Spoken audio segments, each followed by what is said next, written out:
Rajshahi medical college হাসপাতালে হামের উপসর্গ নিয়ে রোগী ভর্তির সংখ্যা বাড়ছেই। এ বিষয়ে আরও জানাতে হাসপাতালের সামনে থেকে যুক্ত হচ্ছেন প্রতিনিধি বুলবুল হাবিব। বুলবুল, কি দেখতে পাচ্ছেন এই পর্যন্ত? কি পরিমাণ শিশু আসলে হসপিটালে ভর্তি হচ্ছে এবং হাম থেকে আসলে পরিত্রাণ পাচ্ছে কয়জন, সে বিষয়ে জানতে চাই, এবং চিকিৎসকরা কি বলছেন?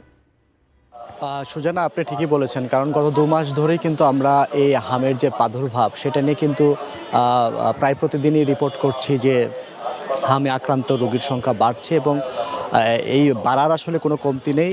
প্রতিদিনই রাজশাহী মেডিকেল কলেজ হাসপাতালে রোগী ভর্তি হচ্ছে। গত 24 ঘন্টায় রাজশাহী মেডিকেল কলেজ হাসপাতালে আরও 17 জন শিশু তারা আসলে হামের চিকিৎসা নেওয়ার জন্য ভর্তি হয়েছেন। এখন এই বর্তমানে হাসপাতালের যে শিশু ওয়ার্ড রয়েছে সেখানে 116 জন শিশুই আসলে হামে চিকিৎসা নিচ্ছেন, যাদের আসলে অনেকেই দীর্ঘ সময় ধরে চিকিৎসা নিচ্ছেন। গত 2 মাস ধরে অনেক শিশু আছে যারা হাসপাতালে ভর্তি হচ্ছে।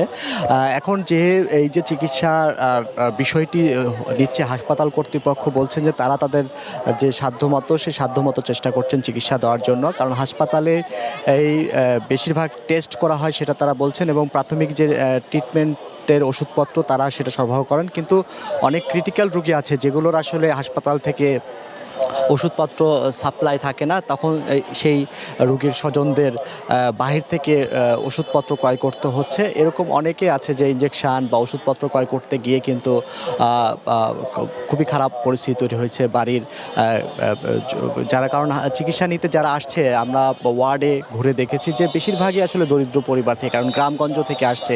চাঁপাইনবাবগঞ্জ যে খুবই সীমান্তবর্তী এলাকা বা খুবই অজপাড়াগা বলতে যেগুলো বোঝায় সেগুলো থেকে আসলে চিকিৎসা নিতে আসছেন রোগীর স্বজনরা। ফলে যে শিশুগুলোর টিকা নেননি, কারণ 70% রোগী কিন্তু আসলে যারা টিকা নেননি তারা হামে আক্রান্ত হচ্ছেন, সেই রোগীগুলোকে চিকিৎসা করাতে গিয়ে পরিবারের স্বজনরা নিঃস্ব হয়ে পড়ছেন, এমনও খবর আমরা পাচ্ছি। আমরা অনেক রোগীর স্বজনদের সাথে কথা বলেছি, তারা বলছেন যে চিকিৎসা দিতে দিতে তাদের নিঃস্ব হয়ে পড়ছেন।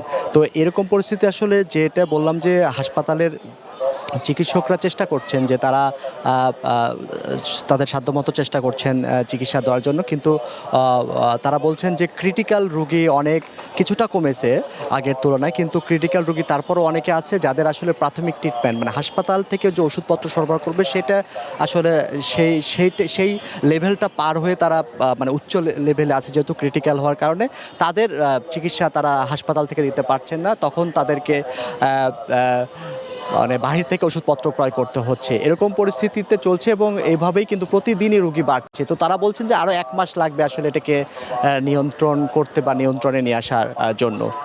তো এই ছিল এখান থেকে সুজানা, যে হাসপাতালে ক্রমান্বয়ে হাম আক্রান্ত শিশুর সংখ্যা বাড়ছে তার খবর।